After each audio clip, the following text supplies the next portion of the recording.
of signs I tried to fill in the cracks that were spreading my mind, but I was all out of hope, lost in an endless maze. The emptiness had afforded, just like a void, but you. It's grill time. As an RVer, we know that grills are a real important part of what we do. And when you think about hard hikes, bike rides, adventures, sometimes the payoff is in the scenery and sometimes the payoff is what you come home to. And we use several different types of grills or griddles or smokers, depending on what type of food and texture we're trying to get to when we're traveling. So this particular video is going to be on one type, and it's called a pellet grill. So it is a smoker type grill, but it is fully electric.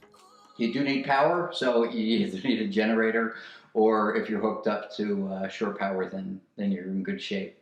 A pellet grill has a couple of interesting components. Number one, it is a smoker. So when you close this lid, the lid is tight and you more or less seal it, and it gives you this ability to maintain smoke inside the unit and fill that chamber up with all that good flavor.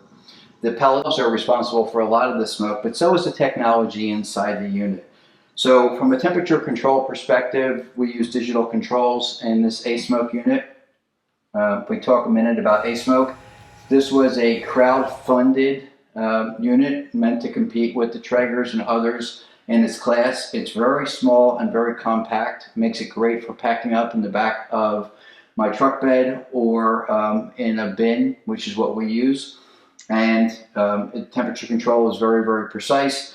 It has a built-in thermometer, so it will tell you the temperature inside the unit and also inside your meat.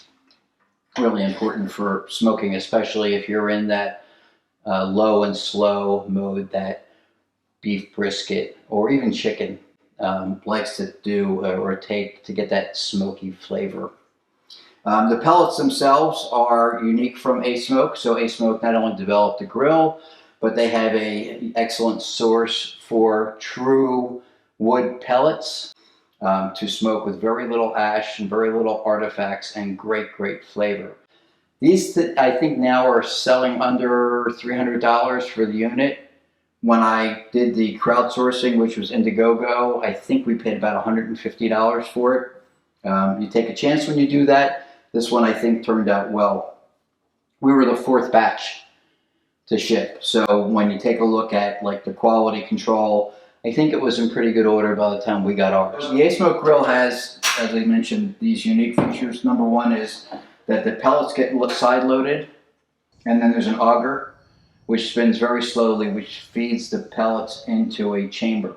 And it is the chamber itself that gets hot, creates a fire inside the unit, starts burning off the pellets, creating a tremendous amount of smoke. And then as you increase the temperature itself, you have a control through a griddle panel, which is either direct or indirect heat in varying degrees. And that gives you a combination of direct, indirect cooking, very smoky, a little smoky, and the temperature control allows you to use it as a normal grill, but also allows you to get that smoke flavor. In fact, when you start the grill up, you're going to set it to a smoke setting, which is 180 degrees. And that setting is there to light the auger and the pellets inside the pot and continue to burn, creating this white puff of smoke. That's when you know it's ready to seal and to turn up the temperature to your desired amount. Here we are with the Asmoke unboxing. This is crowdfunded, so these aren't in the store yet. The Traeger competitor. Let's see what it has to offer.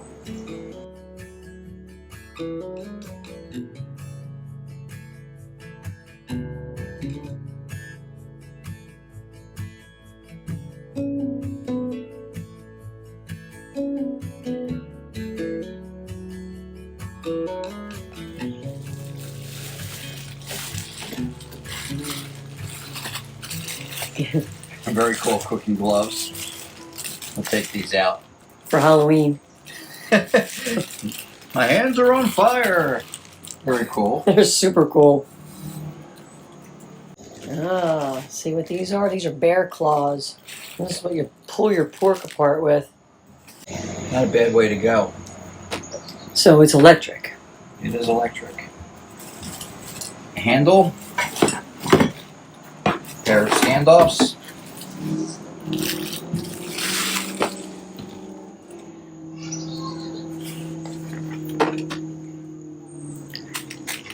Thermometer.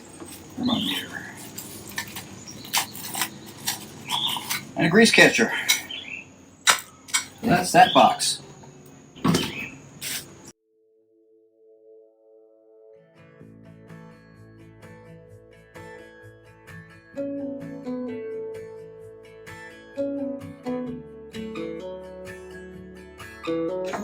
And 3 simple steps.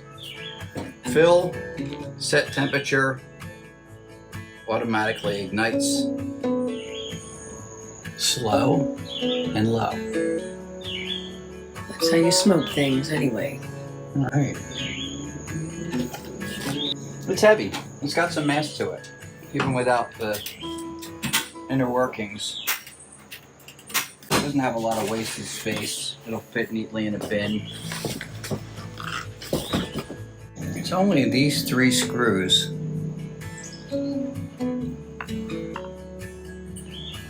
on each side that has to come out. They're pre-tapped, so it takes maybe a couple minutes with an electric screwdriver. Next step here is to stand it upright, and let's do the handle. So that's just a couple of washers and screws and the handle through the back.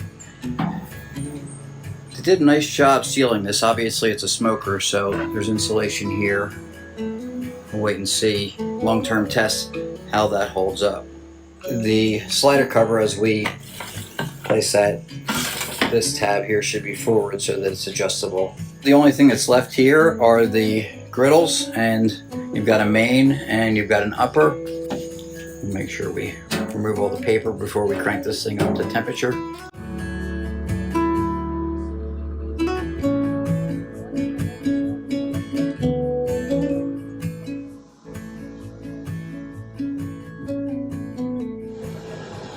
All right, we're at about 13 minutes and we're at 308, set for 350. Rising pretty good. It really smells so good. It really does.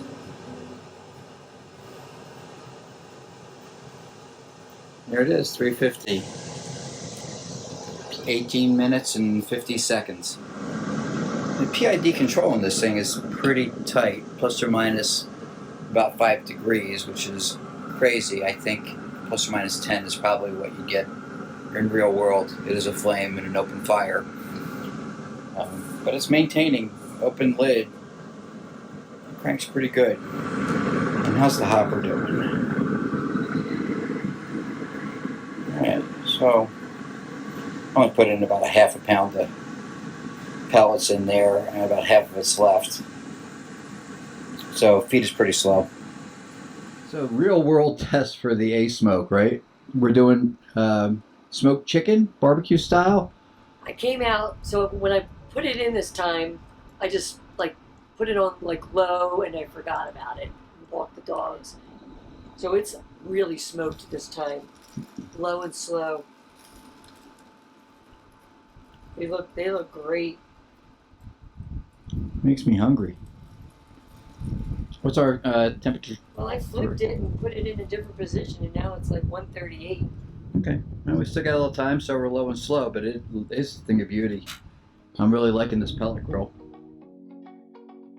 We're making Stefan's famous spicy street tacos. Starting with a street taco on the pan medium heat, our special jalapeno pepper sauce as a base. We're gonna go ahead and add pork butt, a little bit of barbecue sauce, pulled. That's been smoking low and slow. I'm All gonna day top it long. with homemade cilantro, lime, jalapeno coleslaw. So tell me a little bit about the cilantro and the coleslaw. Well, it's nice to have something with a little bit of tang. some bite to it. You don't necessarily want something creamy with this particular taco. So that's coleslaw that's got no mayo in it. No mayo. It's cider vinegar, Yep. honey, and lime juice and salt. That's it. We're finishing with a couple chopped pickles and we're done. Ready? And then the kosher pickles.